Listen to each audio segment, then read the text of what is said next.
It is American Idol Unaired, the singers you didn't see. I am your host, Bennett Shear, and today's guest is indeed a singer you didn't see on this season of American Idol. Please welcome Milo Boland. Milo, how's it going?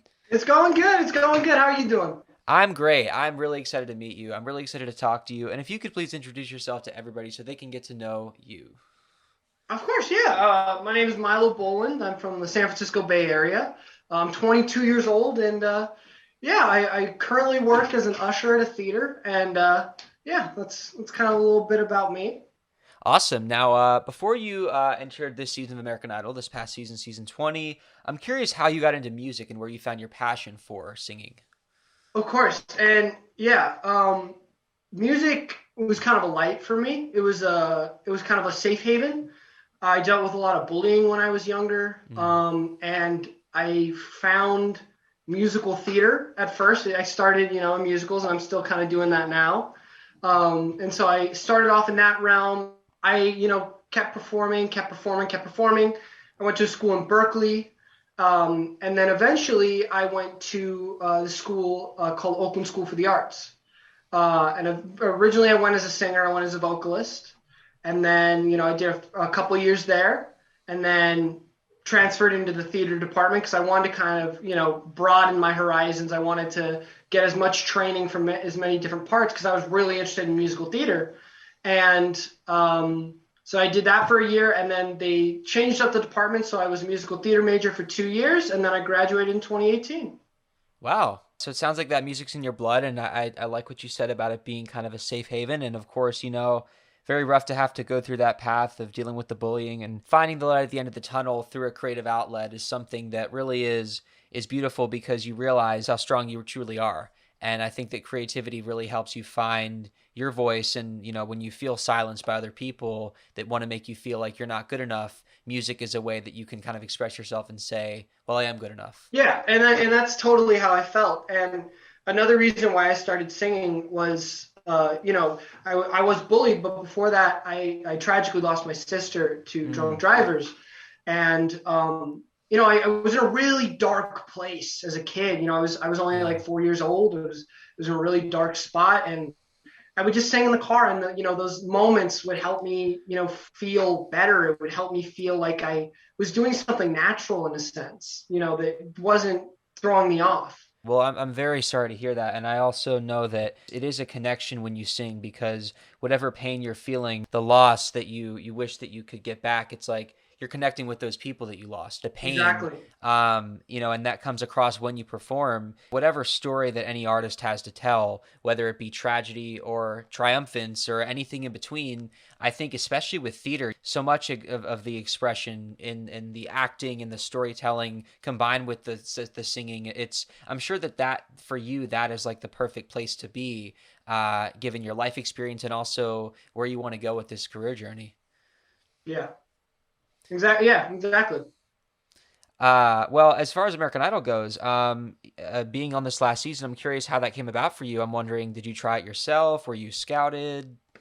Yeah. Yeah. Because I, learning about this whole process has been crazy, Yeah. over the last year. And so I was at college. I was finishing up my theater majors, I graduated a year early actually because of the whole pandemic. I was able to do a lot online, and I was able to get my schooling a little, a jump start, you could say, or kick started the end of my college uh, time. And so I graduated within 3 years, but it was during that time I was finishing a final paper. And I actually, the season before, there was a guy, he got on the show. His name was Anthony. He was more known as the Viking with the voice. I remember him. And so he was a big presence, and he lived, a couple hours away from me. And so I DM'd him on Instagram, and I was like, hey man, I'm really interested in auditioning for the show. It's always been a dream of mine. Can you give me any tips? Like, anything, to help me with the process. And he got back to me, and he was like, he's been such a great, like, so supportive through this whole process. I've been asking questions, getting some information about the show before I went on.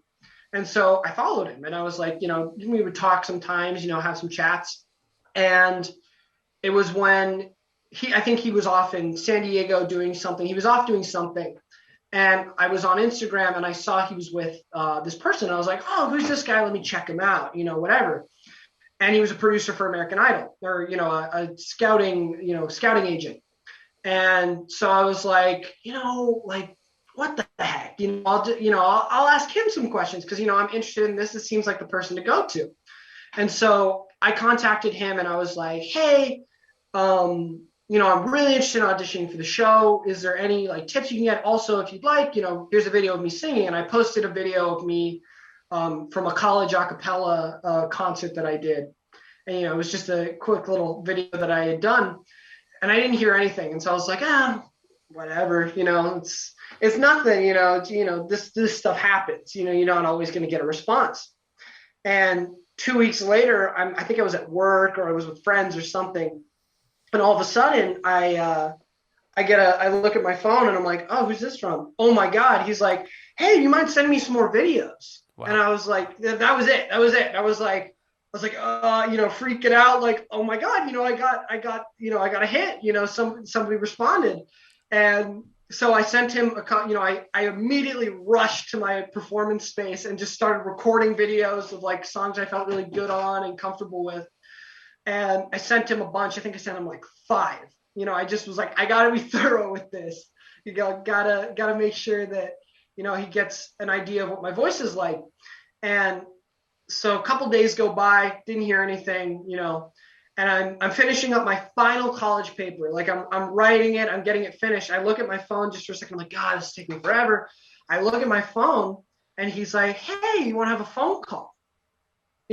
Just send me your number. So I'm like, oh my God, like, this is happening, this, whatever. And so I sent him my phone number. He calls me up. He's like, yeah, I'm a producer for these shows.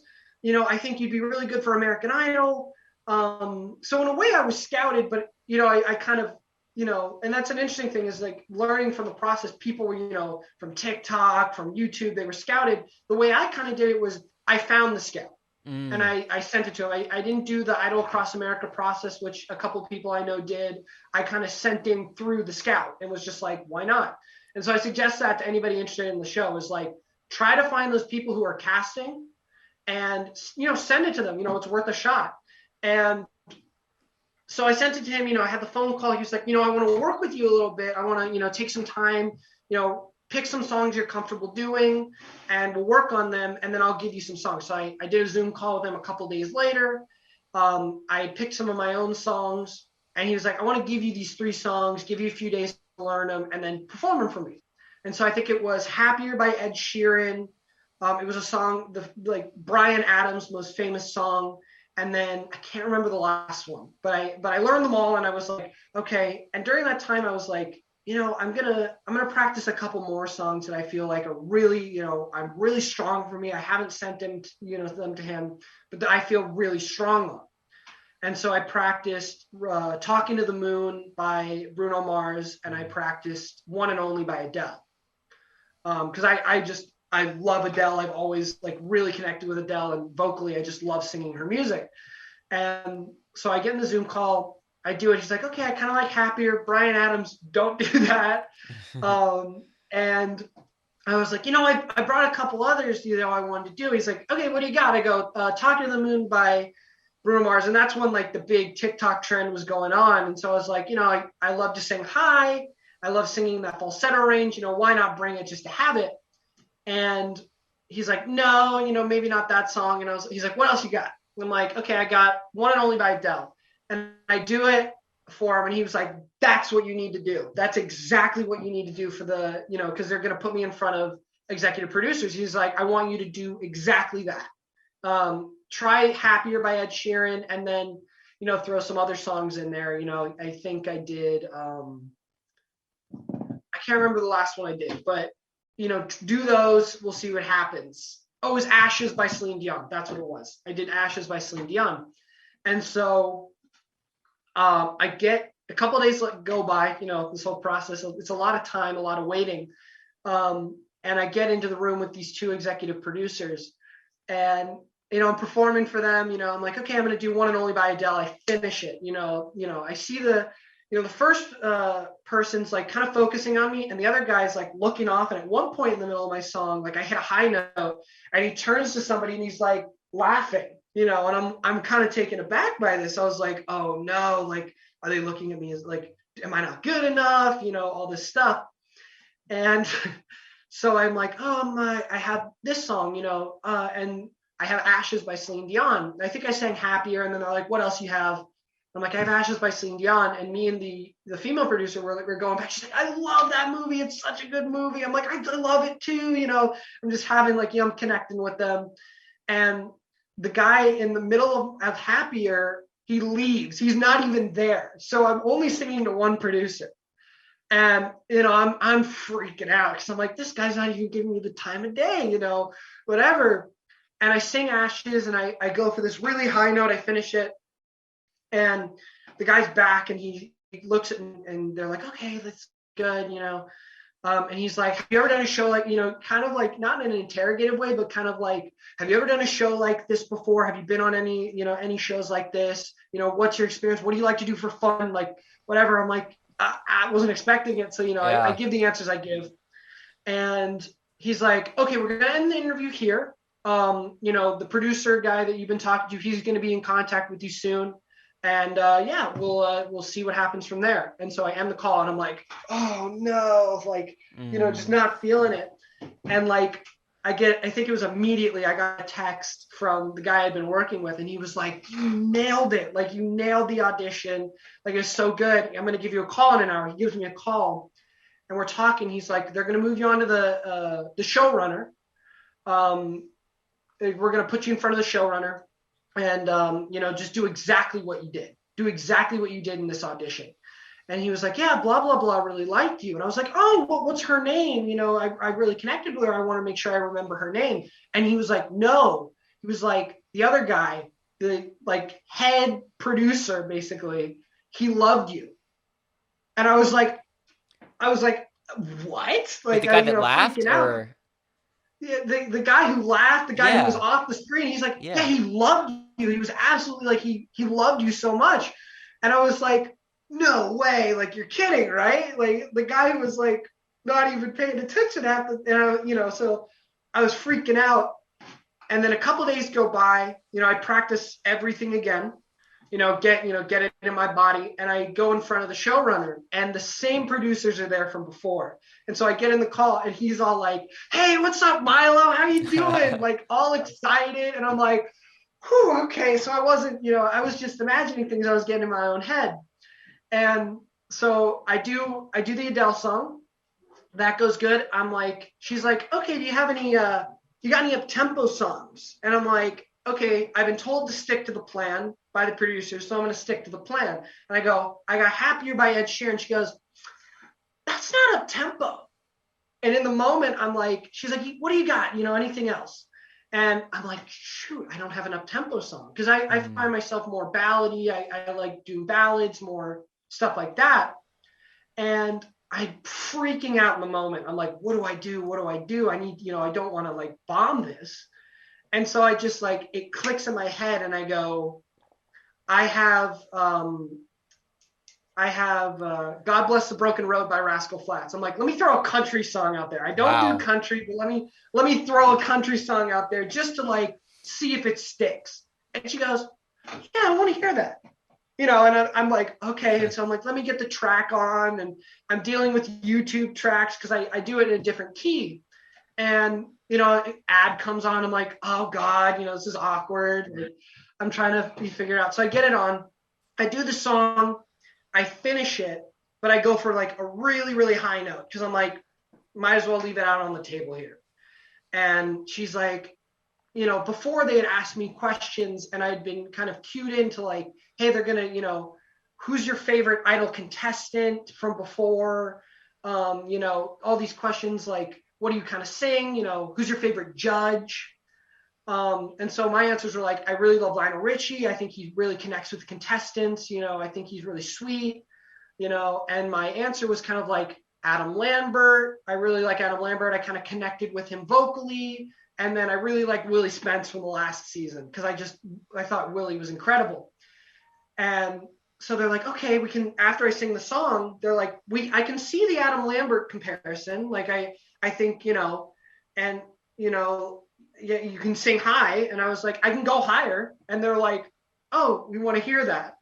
And so I did Writings on the Wall by Sam Smith. And I'd seen this version on another show by a contestant.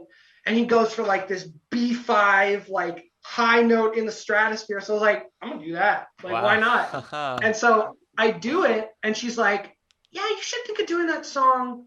I really like that song. They're like, we're going to give you a shot, and I'm like freaking out, like, oh my God, like I'm going to be in front of the judges. And so, I talked to my producer afterwards. He's like, great job. You deserve this, man. Like, keep doing it.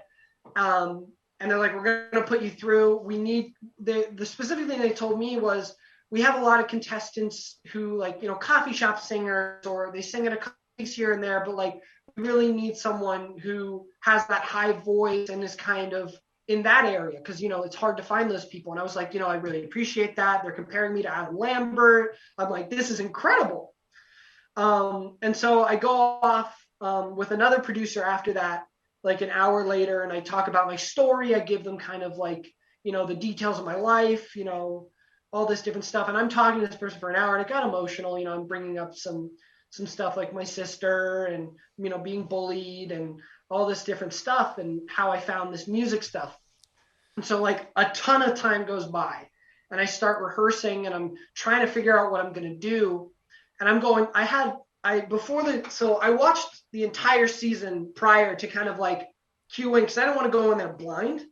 So I'm like, okay, this is what's going to happen here. This is kind of what it looks like. And I made a playlist of like 100 songs I could sing. So I just had like everything of like, I wanted to be prepared. And I'm going through it. I'm talking to the producer guy. He's like, I don't know if Adele's the right thing, just because it's so popular. And there's probably going to be a lot of people singing that. And so I'm like, okay, I'll put that on the back burner. And the one thing that I didn't know going into the show is you have to get a lot of songs cleared. So that was something I didn't know. So I was like, let me put the Adele forward, because I know it's strong. I know I can, do what I like to do on it. And I know I feel confident on it. And it got blocked. So I was like, shoot, I have to look for another song. Like I had the Rascal Flatts on the back burner. I had the Celine Dion on the back burner. And I was like, what do I do? What do I do? And I found this band about a year ago, and they're called Nothing But Thieves. And, they've had some pretty popular songs. They're big in England. And I found this one song called If I Get High. And the whole premise of the song is like seeing the guy in the music video, he gets high and he sees his mom again. And it's like this whole emotional thing, and It's really deep. And I just immediately thought of my sister. And I was like, if I'm going to do this, I want to like emotionally connect to the song, and I want to do it. And so I was like, that's the song I'm choosing. I'm going to pick that one. And yeah. And then things let up, and then I flew to LA because it's funny. So during the show, they kind of previewed like all the cities in like the first episode. Right. And when they went to Austin, you can see me. So they have a big thing above my head. I have a picture of it. It's a big thing above my head, and it says Austin, like Austin, Texas. Yeah. And then it's me and a couple other people in the background. I was like, I didn't audition in Austin. I auditioned in LA. Right. And so I flew out to LA, and it was incredible. It was such a cool experience. I landed down. The first person I met, he actually got on the show. His name was Kevin Gullidge. Love him. Incredible, like performer, musician. Like I actually did a song with him I worked on. So I have nothing but praise for Kevin. He's incredible. So I met him. I connected with him. I met some other people at the airport. Were waiting to leave on the buses. And so I actually, I met all these people from walks of life, from Boston, from New Mexico, from Missouri. I'm like, this is awesome. Like, this is just incredible, meeting all these incredible people. And so we take the bus ride. There's traffic, so it took us a while to get to the hotel. I land down, they're like, okay, they give us this whole spiel. We COVID test. We do all this incredible stuff. Like, I'm just like, this is just an amazing experience in itself, Mm, just to like see the behind the scenes of all these shows I've watched since I was a little kid. Cause I'm like a big fan of these shows. me too. And, and then finally I called it a night, and then we started the process for shooting. And so that Hmm. was incredible. And so as by now I've learned that the beginning of shooting, they call it day zero. It's all this behind the scenes. They want to get your B-roll, your interviews, background shots, everything. Yeah, exactly. And so for day zero for me, I was sitting around for a while because again, they're filming other people. They have an order. We're kind of hearing about what, the order might be for tomorrow, like whether we're day one, day two. I was a day two person. So I had a lot of time to wait. And for me, that, my nerves, being in that pressure cooker of a situation, my nerves were getting to me. And so finally, I'm waiting around for hours and just like, oh, what's, going, when am I going to get, am I going to get filmed? When am I going to get filmed? So finally they do some filming, and then the day kind of ends at night. It was like from 6 in the morning to like 8 at night. Hmm. And then we go to day one. And so day one, they kind of just want me to be background and do some interviews. So I did some interviews. I I did some B-roll footage around, and actually, it was funny. I had the person I brought with me, because you're allowed to bring one person with you during the COVID, all this COVID stuff. The one person I brought with me was my friend who lived like 11 minutes away. His name's Noah.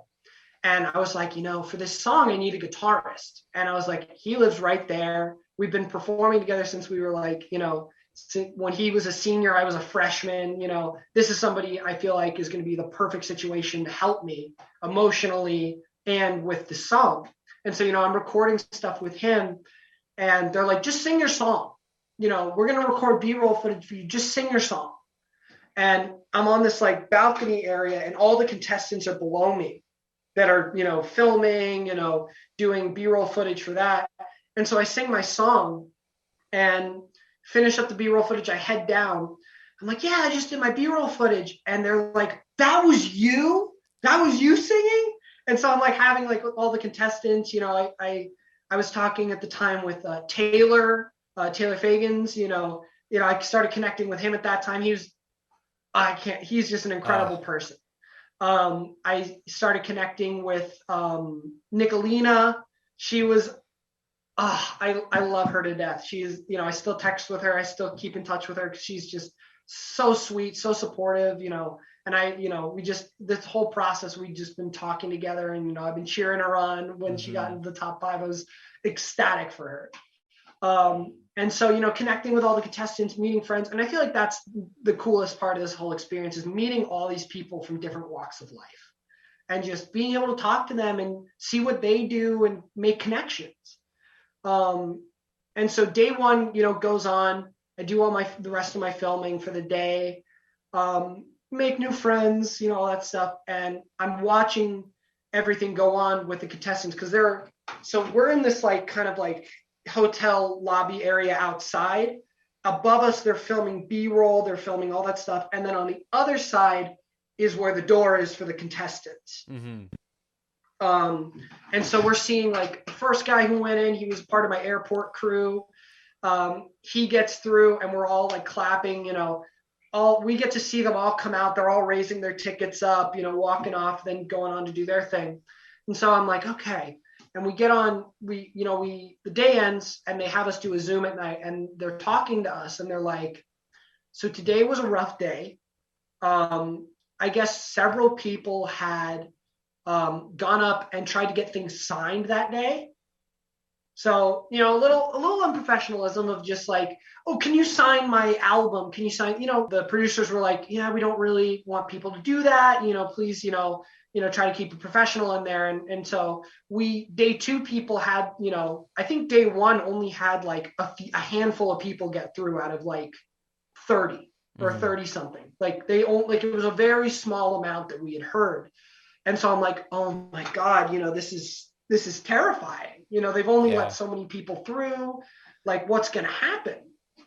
Um, And so we get the order. The order changed so many times. At one point, I was in the middle. At one point, I was close to the beginning, and then eventually they put me near the end. So it was like I waited, all day. I'm, doing a little bit more B-roll, but mostly just sitting around talking to contestants, feeling the nerves. I think I drank. They had waters at the hotel. I think I drank like 10 waters that day. Like Wow. I was just like, I gotta stay hydrated. I gotta Yeah. make sure my voice is good. And it gets to the, nighttime. And the one thing that, it was just like, damn, that I can't believe this happened is in LA, it's been hot all day. And in LA, it just starts like wind, cold, like everything. And so I'm like, no, I gotta protect my voice.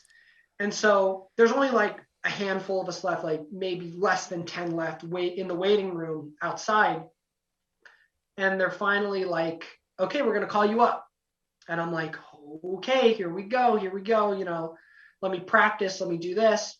So they take us upstairs, they mic me up, and I'm still waiting up there for a good amount of time with a couple of other contestants, and it's freezing cold. So I'm just like, oh no, my voice, like, how am I going to protect it? So I'm standing near this like a heater, like out, like the patio heaters. So I'm standing there just like freezing, trying to, get ready, psych myself up, all this different stuff. And the people in front of me, it's just no, Mm. no, no, no. And I'm watching all these people who I'm like, I've looked up the day before, I've seen them perform. Like, I'm like, these are talented people, like, and just getting no's. And I'm like, oh God, this is terrifying.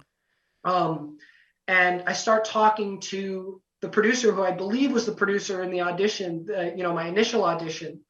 And he's talking to me, and he's like, okay, we're going to have you go on soon. Um, and I'll never forget this. He's like, okay, it's your time soon. We're going to talk, all this stuff's going on. Cool, cool, cool. Go. And he just pushes me like towards the door. And so he's like, okay, we're going to go, go. And I'm like, and so I walk into the door, and I had my own accompanist with me. So he walks in with me.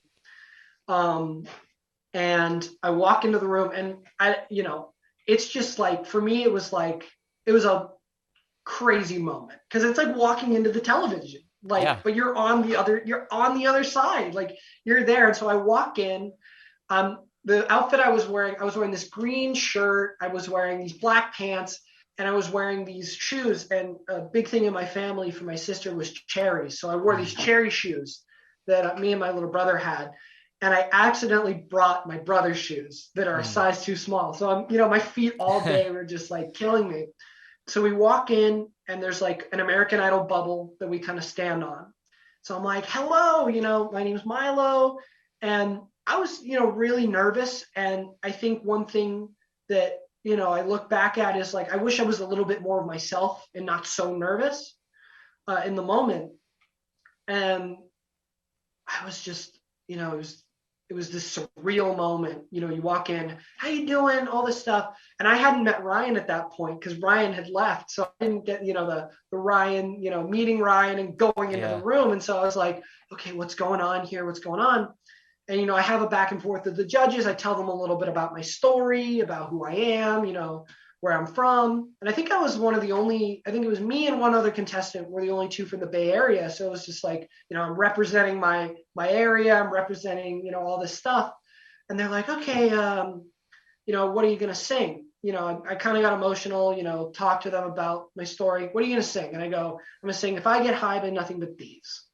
And they're like, okay. And I look to my guitarist at the, Noah, I look to him, and he looks at me, and he was like, do it for her, under his breath. He's like, do it for her. And I Mm-hmm. was like, okay, this is the moment you lock in. And so I sing the song, and I felt really good on it. I felt like I did well. I felt like I connected. I had some fear, at the beginning, where do I look? Where do I do this? What happens? And at the very end of my song, my lip like quivers. I hit this high note, and my lip quivers. And Luke points it out. He's like, oh, I could see you're a little nervous, Yeah. um, and I was like, yeah, I saw that I felt it at the end, like there was some nerves there. And, you know, Katie goes up next, and she's like, Luke and Katie are kind of talking at the same time. And Luke's like, you're a powerhouse. Like, we don't really have that many people like powerhouses, like male powerhouses this season. And goes to Katie and she's like, you're the first male singer to give me chills this season. Mm. And I was like, you hear that, and it's just like, this is Katy Perry saying Yeah. this to you, like in the room. And it's just like, wow, like, I've done something right. I'm feeling really good. And she starts asking me a couple more questions like, hey, like how much do you gig? How much performance experience you had? And I didn't really bring up my theater background, which I really wish I did. It's something, I was more going like, how many gigs have I done? And I was like, I bust with some friends, I haven't really gigged, I just, I've done some busking, I've done, a couple things here and there, but not really too much. And she was like, okay, yeah, and it goes to Lionel, and Lionel just sits there. And, I've talked, in the audition process, talked to Lionel. I've talked about him in my interviews. So I'm like, Lionel, here we go. And he sits there and he goes, I'll do it for a second. He just goes,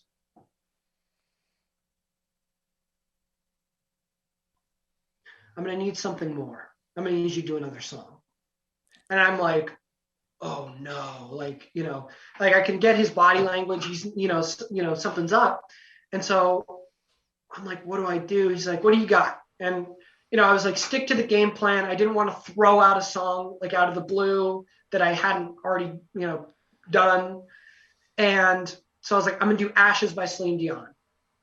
And so I go for it. I'm singing the song and I get to the pre-chorus, like where there's like in the second half of it, there's this really high note. It's like it's really high.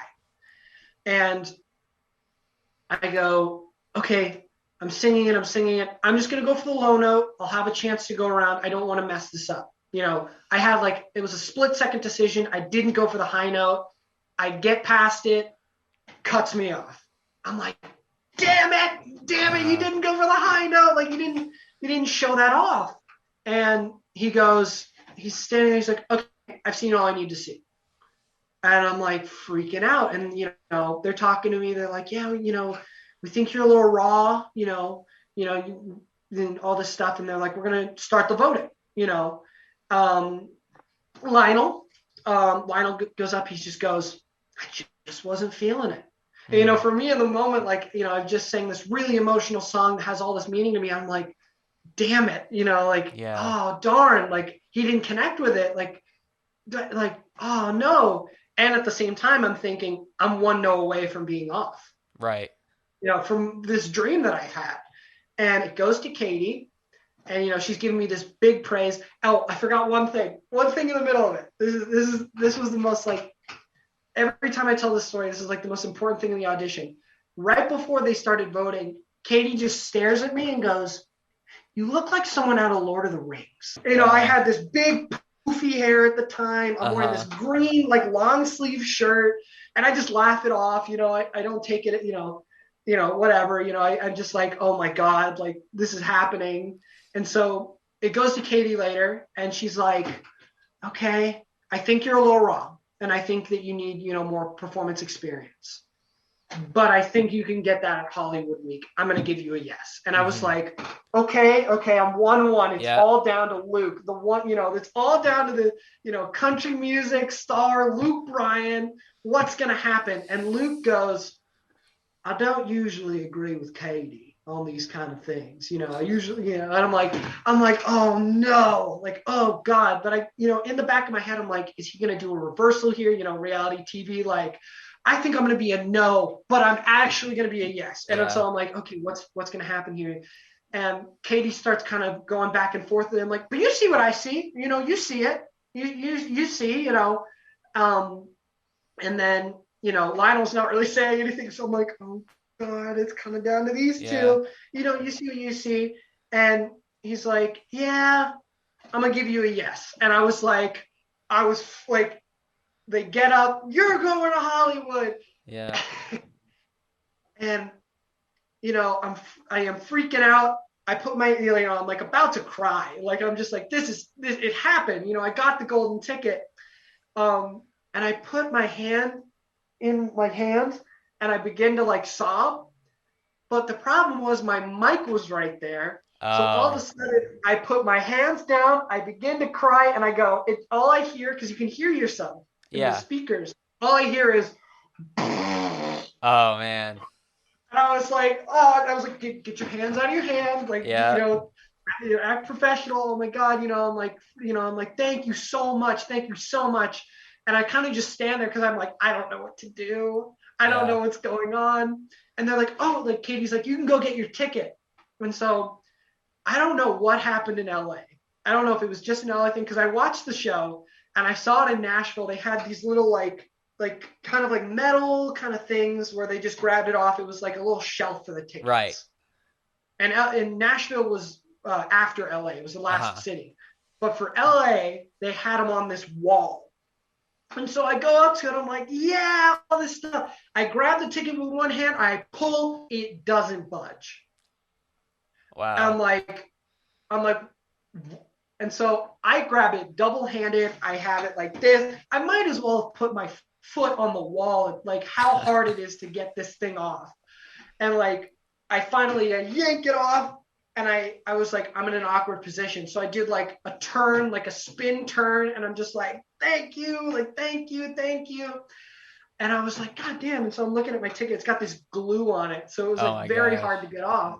And the cool thing about season 19 and 20 that's different from all the other seasons was that they actually allowed us to keep the golden tickets. In previous seasons, they hadn't let us keep them. So I Mm. have it. I have it. And so I still have it. I can see the little indentation where it was hard for me to get off. And, I walk outside and they're like, all the cameras are on me. I'm like, yes, I did it. Like pointing to the sky, like having, a little emotional moment with myself, like, kind of like, this is for you, like, Yeah. for my sister. And, they film me and then we do a couple other little B-roll footages, like walking off with the ticket and talking to my friend and, all this excitement, all this craziness. I'm freaking out. And I haven't, and I haven't like rationalized it yet. That was the amazing part. You don't in the moment you're just like your adrenaline is going because like you have no idea what's going on. And so I finish it and they put us in a room up to the side and I'm talking to other contestants who made it and other contestants who didn't make it and we're kind of in the same room.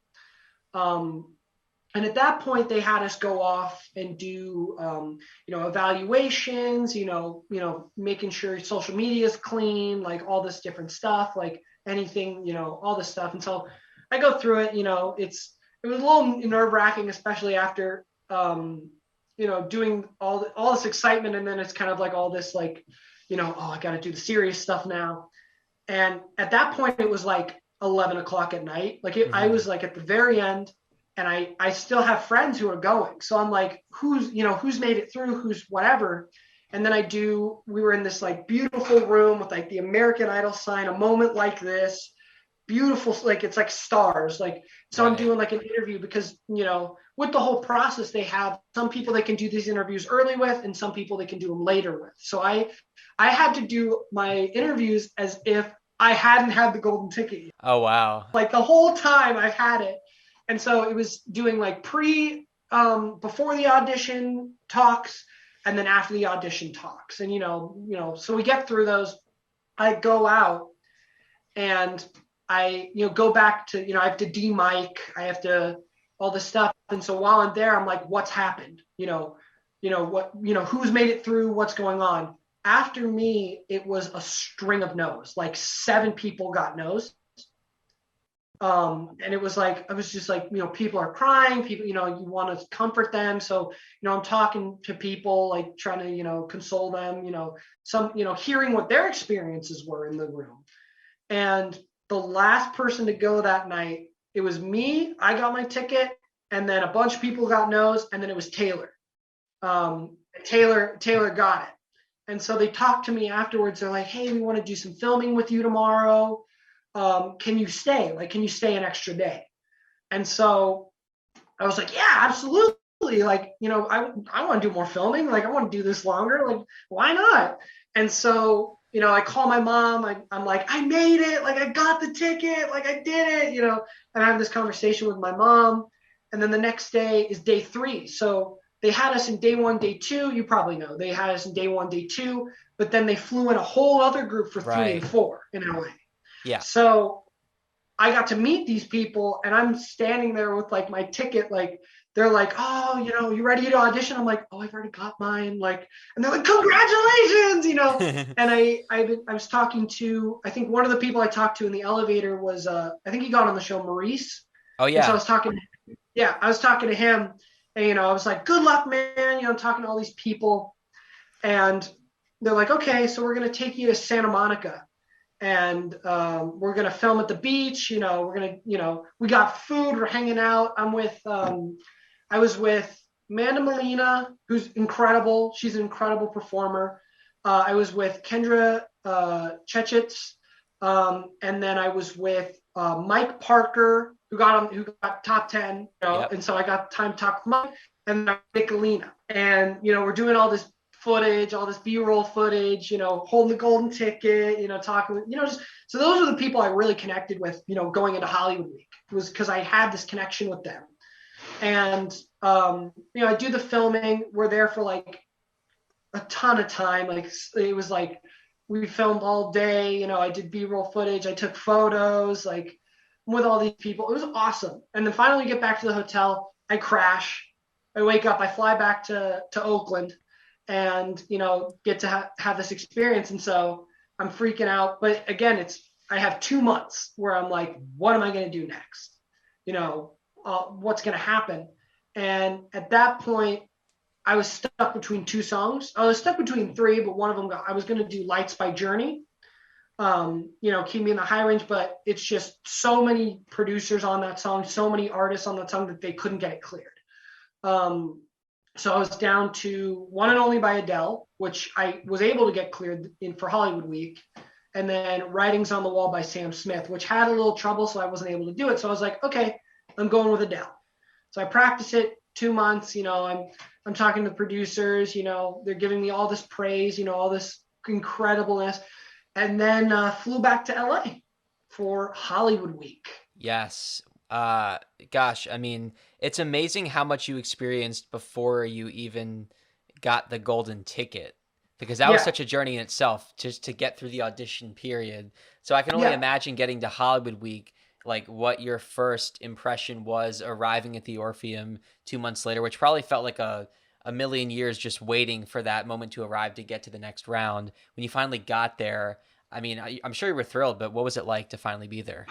Absolutely. So we get, we're kind of same process as the audition weeks, getting to a group. I'm meeting all these new people now. So I met all these incredible artists, and so we go through, we get to the new hotel, which is just like this incredibly, like one of the tallest buildings in LA. Like, so I'm like, wow, like this is incredible. And we have a little time, we have some logistics we have to do.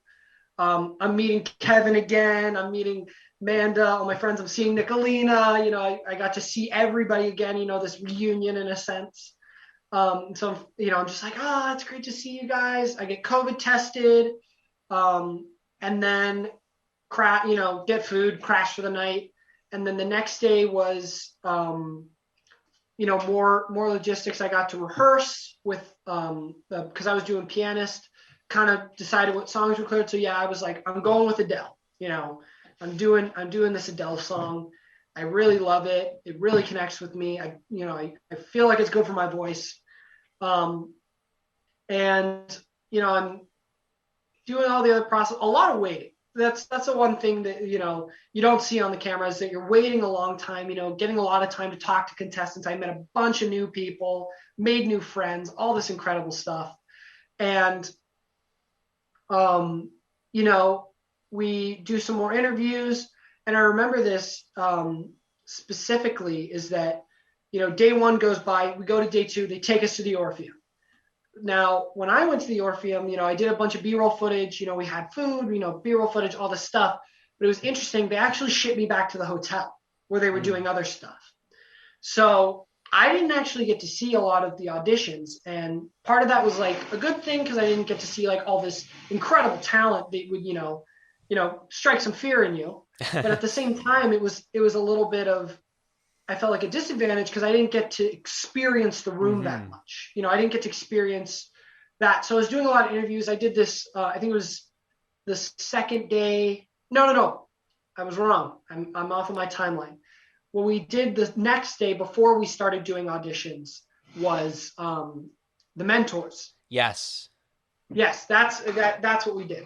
So we started to film with the mentors, and you hear buzz around the building. Oh, who because the country people went first. Yeah. It was country, and then I think it was soul and pop went together, just because pop was so big and soul was decent size, but they could fit us all there.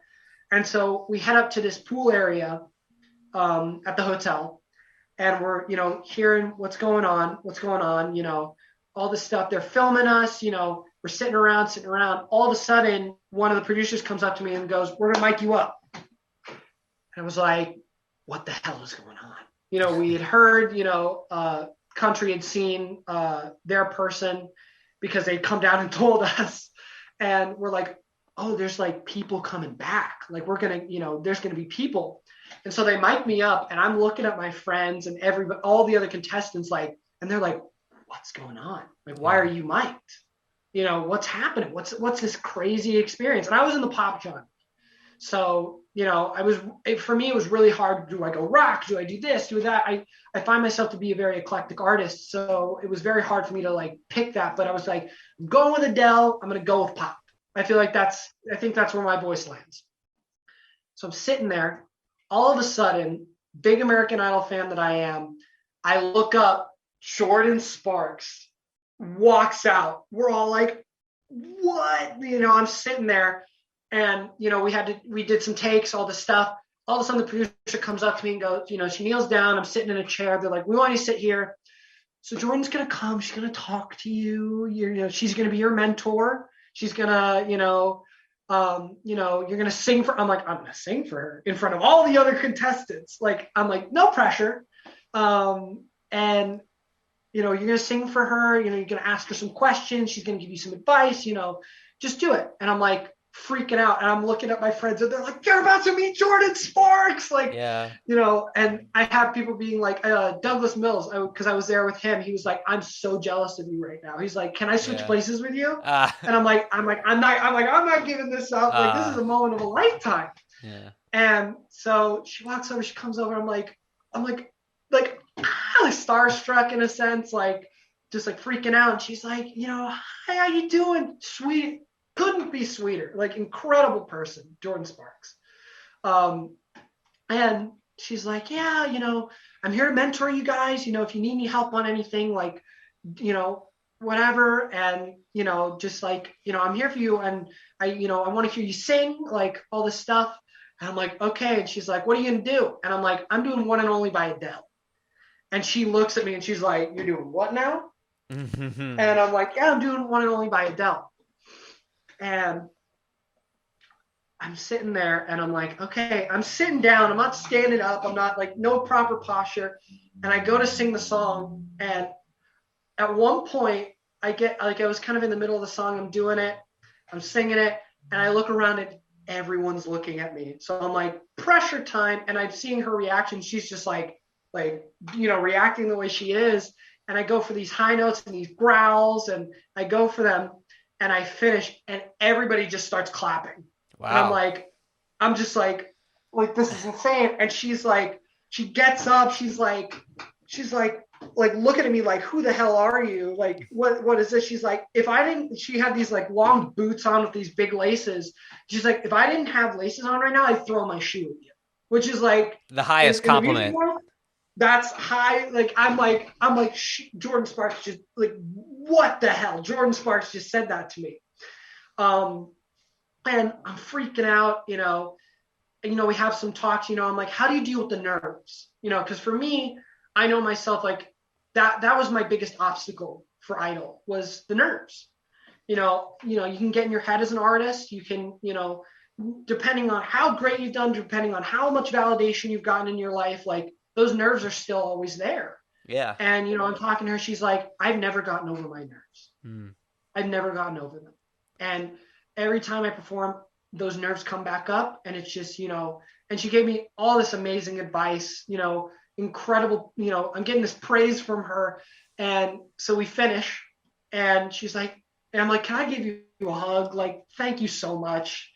Like, and she's like, absolutely. And she's like, let's take a photo. And so she took a photo. It's actually on her Instagram. It's like the front thing of her Instagram. It's like me and her. Oh, And I'm just wow. like, oh my, like, especially months later when the show aired, I was like, I got on Jordin Sparks Instagram. Like, oh my God. Like, Wow. I'm freaking out. So I finished with her, and everybody's like swarming her. Like, can I get a photo? Can I get a photo? Can I get a photo? And so I'm walking off, and as I'm talking to my other contestants, they're just like, dude, like, I'm getting all this praise from like my fellow competitors, other artists, like people who went like Nicolina, like all these people who went like incredibly far and did incredibly well. I'm getting this praise from. And like, I'm like in the moment, I'm like freaking out. I'm freaking out. And so we did some other B-roll footage. We were there for a pretty long time. It was super cold outside. And, we're all freezing. We had heat pads, like these little heat pads, to keep us warm. Until I get to the end of the day, and I call my mom, and I'm just like, I just sang for Jordin Sparks. Like, I explained the whole thing to my mom. I'm freaking out, and I'm just like, holy, like, this is incredible. Like, I had everything going for me at that point. And then the next day, we go to the Orpheum, and they're like, we're actually sending you back. So this is where they sent me back, and I didn't get to see as many performances. So I do a couple things. I'm kind of in the waiting room for a good amount of time, and, didn't get to see day one because there was 18 lines. So we had lines. I was line 18. I think I was like fourth or third. It was, it was in the middle. Mm-hmm. And next to me was Sir Blake. So, top 24, Sir Blake, I have him right next to me. And so I do some interviews the next day. So day one goes by, day two comes along. They're like, we're going to do more with you. I'm like, whoa, this is insane. They're doing like, I'm having friends that like, they haven't done anything. And so I'm like, I'm getting this like amazing privilege. Like, this is cool. And so, do an interview, and then they take me into this room and they mic me up, and I could kind of hear someone talking, and I'm like, that sounds familiar. I'm like, what is that? And so I walk into the room, and it's this ginormous screen in this, like, very similar to the, Moment Like This. Yeah, like the 180 dark, room, right? They call it. The bright stars. Yeah. Yeah. So I walk in, and it's my family, and I'm like, I'm freaking out, I'm talking to them, and the one thing like I kind of regret was not being myself. And I felt like I was a little awkward. I was trying to do what I thought the producers wanted.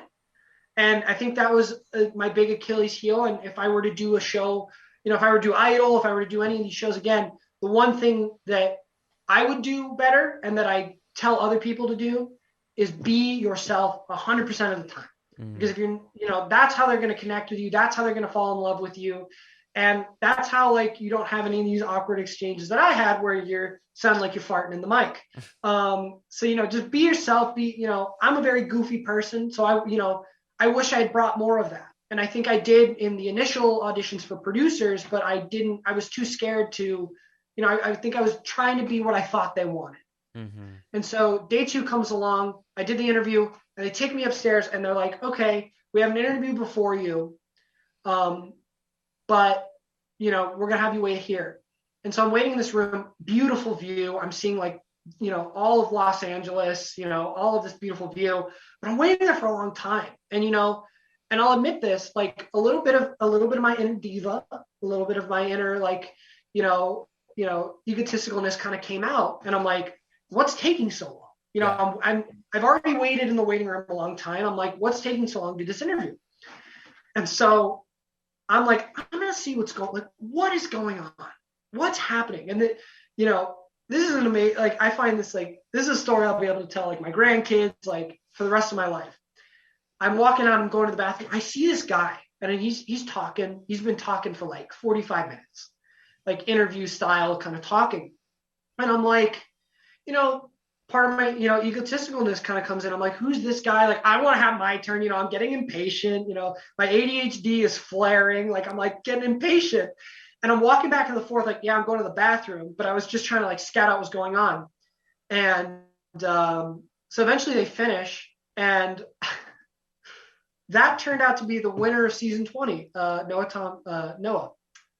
Yeah, so that's a story I feel like I could tell for the rest of my life, that I had a little diva moment when the winner of American Idol was having his time in the spotlight Dude, right before me. that was a genuine look of shock right there. I was like, what? Like, that's crazy.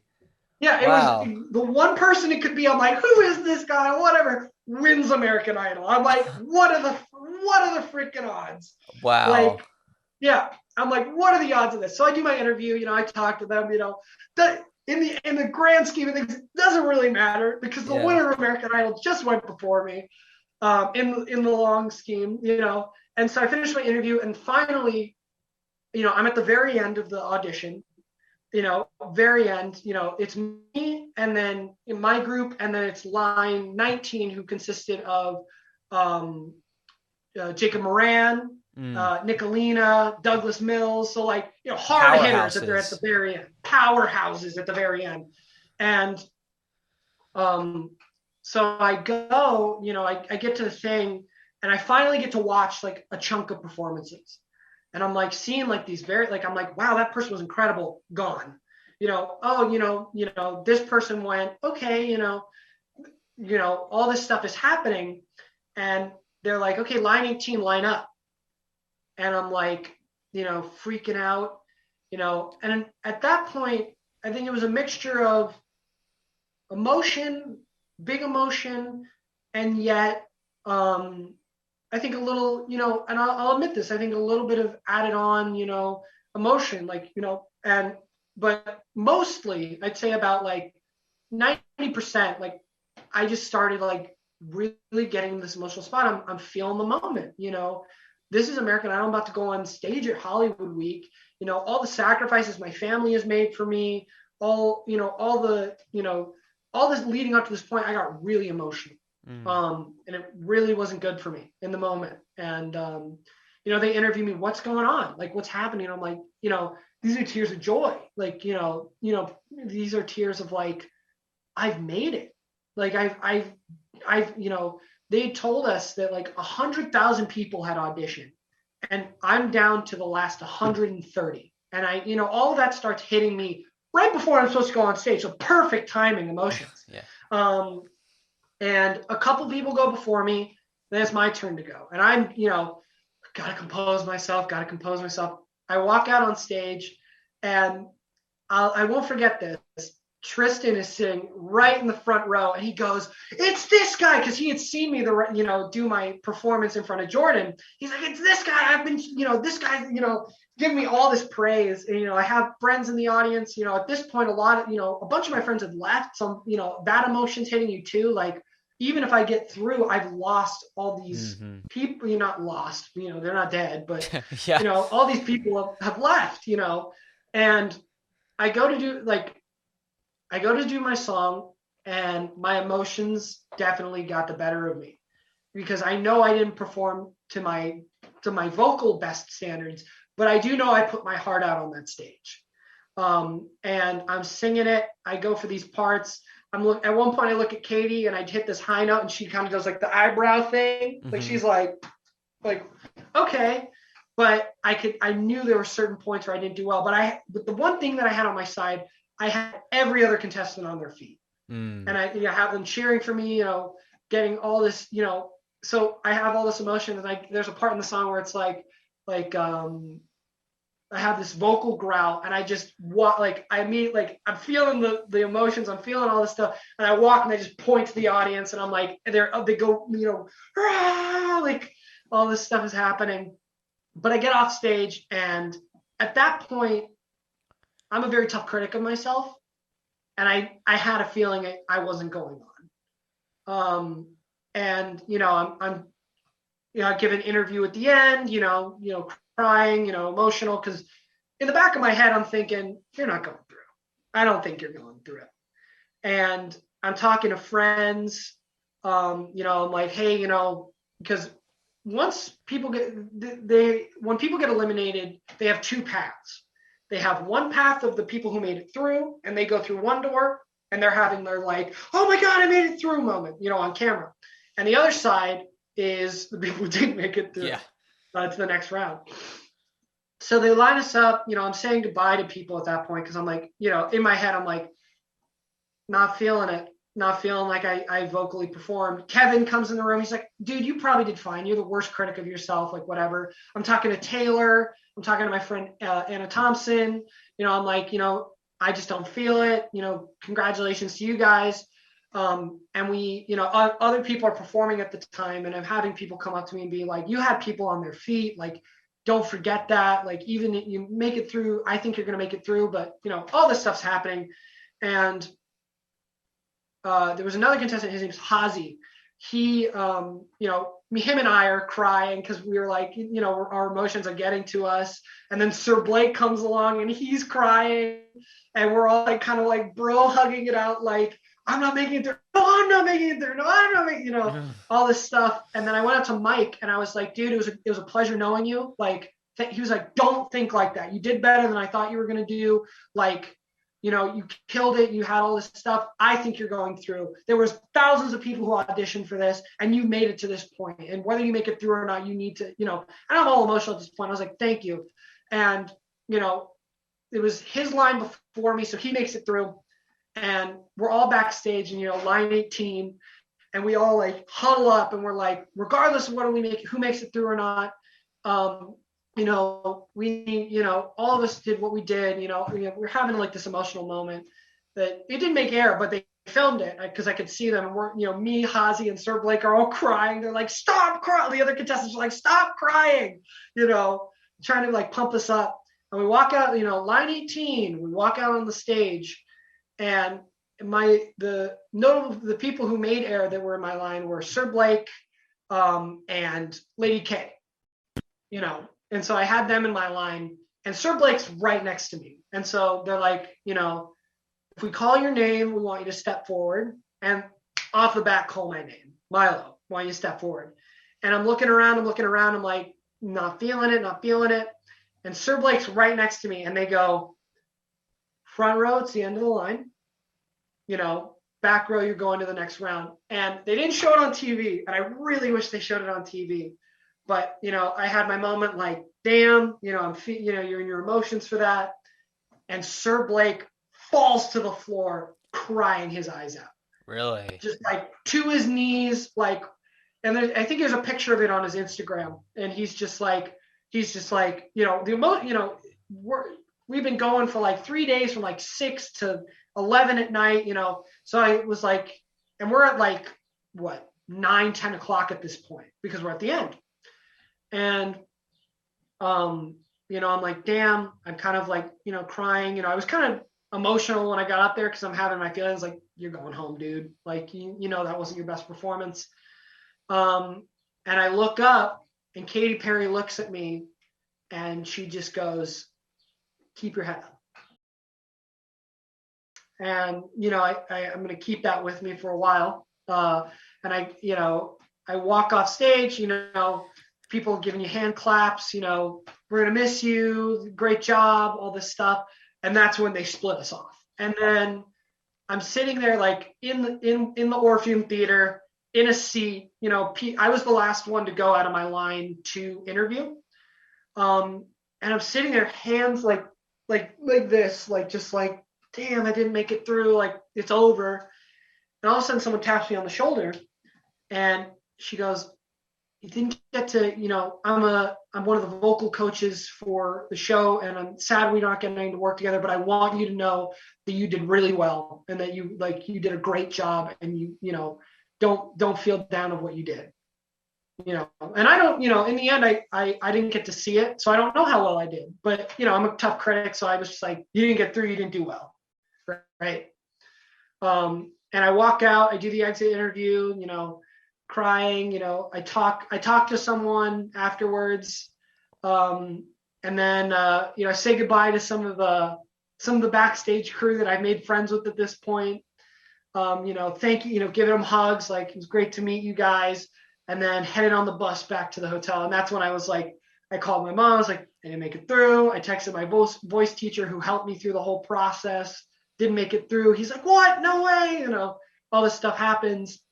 And then I go to sleep.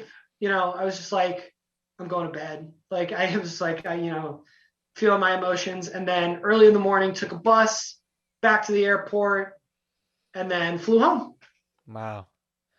Oh my goodness. That's like the emotional roller coaster of the whole entire ride, really. I mean, I guess it's great that you got to experience it with all these other people because Exactly. it really is it is interesting that for a show that places so much emphasis on finding the one American Idol, it really is this collection of all these amazing idols. And I feel like to you guys it's almost like maybe you think of it as American Idols because it's all of you guys. I mean, it sounds cheesy, but you've all sort of won in some way by being there just to win the experience of being with each Exactly. other, you know?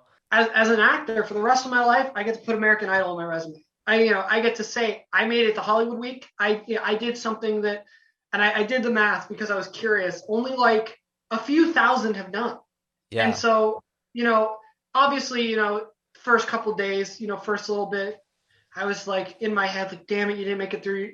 All these feelings of being not good enough, like all these, like, all this, the feeling of rejection. Sure. And then, I started getting into the light of it. Like, look what you accomplished, you Mhm. know, look what you've done. And I'm telling you, man, just from doing this show as long as I've been doing it now and hearing about you and just like you've left a legacy among your competitors and the people that hear this interview will get to know you. And, when we hear you in the future, whatever you do next, the rest of the world will hear you. And I really That's how I appreciate look that, at man. it. It means the world. It's fun. It's fun. It's fun getting to hear about this because there's so much that goes into behind the scenes. And what's crazy to me is like you get the golden ticket, you're in the interview rooms, you're on the stage, and it's not scripted, it's real. It's actually your life. It's actually something that is affecting you, and it's not just for the cameras, it's not just for content for their show. This actually impacts you and your life because you'll remember getting that ticket, making it through this round and the next round and how it actually impacted you. Yeah, for sure. Completely. I mean, for the rest of my life, I'll get to be able to tell, people like I not only did I meet Katy Perry, not only did I meet Jordin Sparks, but they gave me all this incredible praise. The fact I still like it still shocks me when Katy Perry told me like you're the first male contestant to give us chills, and like so many talented people had gone before me, Not even the and first city you were in, I don't think. yeah, and that's the thing is like I was just like, wow, like just to hear that is Yeah. just that's the validation you want. And then of course Jordin Sparks, the shoe comment, never gonna forget that. No. That no, you can never forget that. Do you think you'd ever do another competition show again, whether it be Idol or another one? See, I've thought of this, it's tricky because I think the main thing I need to do before I jump back onto whether it's jumping back to Idol, I really praise something that Jacob Moran did in that he took time between his first season and his second season to grow, and that was Mm, something he told me about. That he took that time. I think he was season what the 17. same season as 17. Yeah, he was the same season 17 and took a few years. And I feel like I need to grow as a person. I need to grow as an artist. I need more songs to be released.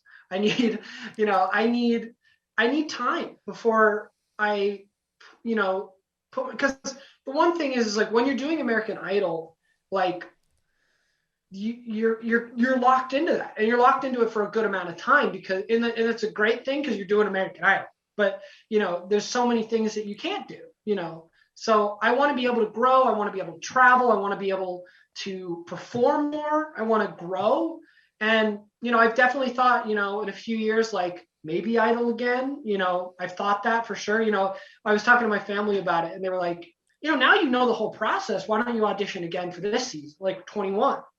And I was like, no, mm. I know the whole process, but at the same time, like, I need to, you know, I think it would be very naive of me to go, okay, I made it through Hollywood Week. I got to the first round of Hollywood Week. And now I know everything that goes on. Now that makes me the complete artist to go through further. I Hmm. think that's very naive to think, um, And, I'd love to do that. Yeah. I'd love for that to be the case, but I've definitely thought about American Idol again. I've thought about The Voice. I've thought about all of them over my lifetime, but I just felt like Idol was that chance, seeing what they've turned out. Like it was that chance to kind of learn and grow. And I feel like I've learned so much through this process, and when you wouldn't give it up, Uh-huh. I'd do it all again. Yeah. With the utmost respect, I sort of not challenge, but I'm curious in your thought process a little more just because there are people who do go back one only a season after, and sometimes they do well. They'll go back only one season after. So I'm kind Yeah. of a little curious more about like kind of the Jacob Moran theory, why sometimes maybe one season isn't enough. Oh yeah, and sometimes like Jordin Sparks, like she's a great example of against what I'm saying is that she auditioned, didn't even make it to the to the judges, Yeah. and then next year comes back, auditions again, wins it. Right. Like Yeah. and that was something, I was talking to the producer when I got eliminated. I had a chat with her, and she was like, Jordin Sparks had this experience, a bunch of other people have had this experience. Like, sometimes it's just time and place. Yeah. And that's, it's luck. And, it's also possible that, like once they got to Hollywood Week, I just wasn't what they were looking for. And it doesn't have to necessarily be a talent issue, because I saw so many people who I thought were incredible singers, incredible performers who got eliminated. Yeah. And they could probably go back and make a run at it. But I just feel like personally, I like knowing myself and the experience I went through, and like, there's a little immaturity there that I think I dealt with in myself. Sure. And that I feel like I need to grow. And I definitely feel like going with what Katie told me was that, I am a little raw performance wise, because of the whole pandemic, as a theater major, I was performing, I was doing a couple like small shows. I had gotten into a big show at my college, and then COVID hit. So I couldn't do theater. And so now I'm finally, in the Bay Area, I'm finally getting back into doing theater and to performing and to getting some of that rust off that I think I had a little bit of that rust when I went on Idol. Sure. Yeah. No, I mean, I think it's so important, obviously, that an artist knows themselves personally, and everybody's path is different. And, the answer may not be American Idol or any other show for that matter. The answer may be that something else comes along, and you may never know when that's going to happen. Exactly. In the meantime, Milo, I'm just wondering what's next for you, because what you're working on now, that's what we all want to know about. Yeah. One thing it was funny. I actually got a call the other day for a pretty, I'm guessing I'm extraing on a pretty big film. And so I'm excited for that. I'm doing a couple of shows right now. I'm doing a production of Rent in SF with Landmark Theater. So I'm doing that. And then I'll be doing a production of Kinky Boots in SF as well with Ray of Light Theater. So I'm going to be in those productions in the city. And then, right now, I'm continuing to audition for theater and stuff like that. I actually recently, I still got to do it, but I got a submission for the Legally Blonde tour. So I'm doing, I'm wanting to do that. I'm really wanting to focus on performing as much as I can and learning and growing. That's kind of what I'm doing right now. And learning and growing is what it's all about, especially after something like this, right? I mean, American Idol was a big chapter in your life. You learned a lot and grew a lot just from this chapter, but it's time to keep going. You don't stop. Exactly. You keep going. Where can people follow you? Where can they listen to you? So all my social medias are just, full name, Milo Boland. I sing on there sometimes. I got a little TikTok going on. I need to post more if I'm being honest with myself. But I just that's primarily where I'm doing it. Instagram, TikTok, stuff like that. Cool. Well, thank you very much, Milo. And if you guys enjoyed this podcast, make sure you follow us on Instagram or TikTok at Idol Unaired Podcast. Make sure to subscribe, follow wherever you are on Apple Podcasts, Spotify, wherever you're listening. You can rate, leave a review. You can also watch these interviews on YouTube. Just type in American Idol Unaired. You'll find everything you need. Thank you guys so much. Have an amazing day.